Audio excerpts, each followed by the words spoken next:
Assalamualaikum warahmatullahi wabarakatuh. Saya Laila Nur Aulia dengan NIM 111911184 dari kelas Manajemen 19A3, Program Studi Manajemen. Di sini saya akan menjelaskan bab 2 tentang konsep dasar manajemen perubahan. Di sini ada tujuan dan manfaat manajemen perubahan.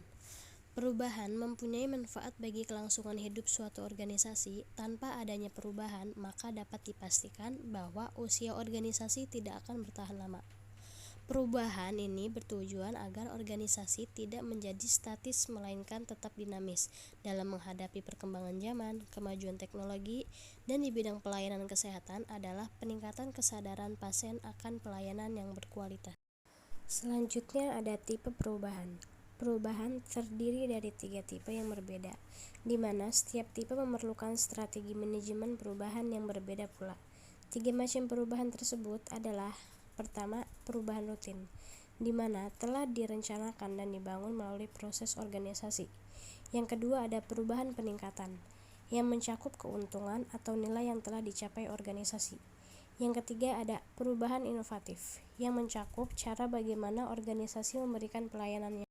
Pada dasarnya, memang tidak ada satupun pendekatan yang sesuai untuk manajemen perubahan.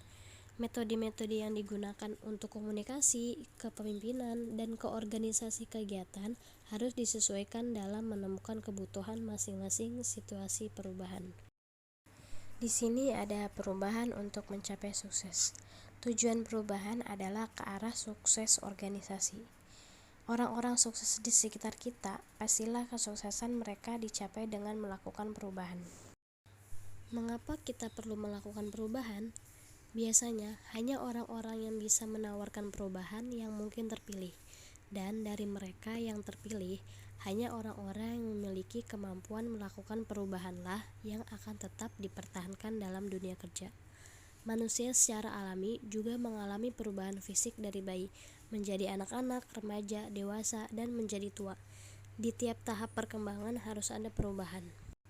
Jika tidak mengalami perubahan, pasti orang tersebut akan mengalami kesulitan, disorientasi, stres, bahkan mungkin akan tidak bisa bertahan hidup. Jadi, perubahan bukan lagi merupakan sebuah kebutuhan ataupun pilihan, melainkan sudah menjadi keharusan. Tanpa perubahan tak ada daya juang untuk terus hidup. Mengapa orang takut perubahan?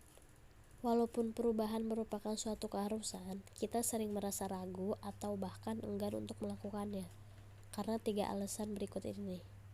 Yang pertama ada alasan yang sering kita ungkapkan adalah rasa takut. Rasa ini muncul karena kita tidak tahu pasti apa yang menanti di depan kita. Banyak dari kita yang beranggapan bahwa melakukan perubahan itu ibarat melangkah memasuki kegelapan. Yang kedua ada risiko, merupakan alasan berikut yang sering terdengar. Risiko memang merupakan bagian yang tak terpisahkan dari perubahan.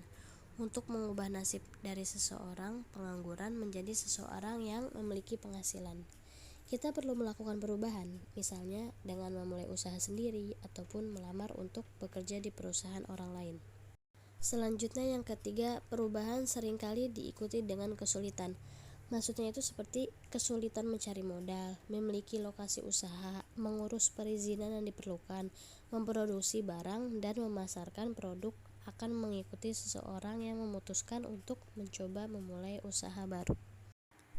Apa yang diperlukan dalam perubahan? Di sini, dalam melakukan perubahan diperlukan keberanian, imajinasi, dan komitmen. Tanpa ketiga hal ini, perubahan akan kandas di tengah jalan sebelum berubah wujud menjadi sukses gemilang. Keberanian diperlukan untuk mengambil keputusan sulit, untuk mengatasi ketidakpastian, ketakutan, dan segala risiko yang bisa mencegah seseorang untuk mengambil keputusan untuk melakukan perubahan. Imajinasi diperlukan untuk melihat ke arah mana perubahan harus dilakukan. Komitmen diperlukan untuk tetap fokus pada usaha untuk meraih sukses walaupun harus menghadapi berbagai kesulitan, hambatan, ataupun masalah. Selanjutnya ada bagaimana kita melakukan perubahan. Berikut ini adalah cara-cara yang disampaikan oleh Nicole Sporgan dalam artikelnya yang muncul di fastcompany.com edisi November 1996. Yang pertama adalah membuka pikiran kita terhadap berbagai ide yang ada di sekeliling kita. Maksudnya itu ide-ide ini bisa kita jadikan masukan yang berharga untuk melakukan perubahan. Misalnya kita ingin memulai usaha baru. Seperti itu. Yang kedua adalah melakukan networking seluas-luasnya untuk mendapat ide-ide perubahan yang sebanyak-banyaknya. Dari ide-ide ini bisa kita pilih yang terbaik atau bisa kita kombinasikan menjadi ide baru. Berikutnya ada pihak-pihak yang terlibat dalam perubahan.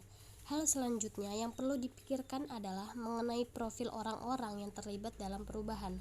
Profil orang-orang tersebut seharusnya dapat mengorganisasi informasi dari semua orang yang terlibat dalam upaya perubahan. Setiap orang akan mempunyai prioritas dan minat yang berbeda berdasarkan fungsi mereka. Kebijaksanaan dan diplomasi harus digunakan ketika mempresentasikan tujuan perubahan kepada kelompok. Pesan yang sama harus disampaikan kepada semua orang. Bagaimanapun pentingnya, perlu dicermati hal-hal khusus yang banyak relevansinya kepada kelompok. Selanjutnya, tahapan dalam manajemen perubahan. Suatu perubahan terjadi melalui tahap-tahapannya. Pertama-tama adanya dorongan dari dalam atau dorongan internal, kemudian ada dorongan dari luar atau dorongan eksternal. Untuk manajemen perubahan perlu diketahui adanya tahapan perubahan. Tahap-tahapan manajemen perubahan ada 4, yaitu tahap pertama yang merupakan tahap identifikasi perubahan. Diharapkan seseorang dapat mengenal perubahan apa yang akan dilakukan atau terjadi. Tahap 2 adalah tahap perencanaan perubahan. Pada tahap ini harus dianalisis mengenai diagnostik situasional, teknik, pemilihan strategi umum, dan pemilihan. Dalam proses ini perlu dipertimbangkan adanya faktor pendukung sehingga perubahan tahap terjadi dengan baik. Tahap yang ketiga merupakan tahap implementasi perubahan di mana terjadi proses pencairan, perubahan dan pembekuan yang diharapkan. Apabila suatu perubahan sedang terjadi, kemungkinan timbul masalah. Untuk itu perlu dilakukan monitoring perubahan. Selanjutnya tahap keempat adalah tahap evaluasi dan umpan balik. Untuk melakukan evaluasi diperlukan data.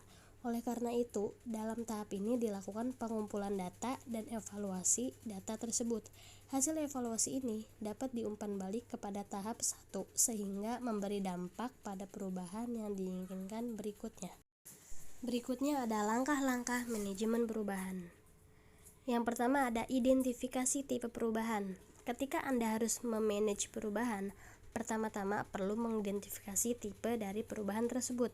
Contoh, Anda sebagai marketing manager memperkenalkan standar baru tentang kerja keras. Yang kedua ada identifikasi tujuan perubahan. Merencanakan tujuan-tujuan tersebut secara jelas dan memberikan batasan antara waktu dengan perubahan mana yang dapat diterima. Kesulitan perubahan adalah upaya lebih lanjut yang harus dimasukkan dalam perencanaan tujuan. Perencanaan tujuan mengklarifikasi kebutuhan akan situasi dan meningkatkan ketelitian respon. Sekian yang dapat saya sampaikan, kurang lebihnya mohon dimaafkan karena saya masih dalam tahap belajar. Wassalamualaikum warahmatullahi wabarakatuh.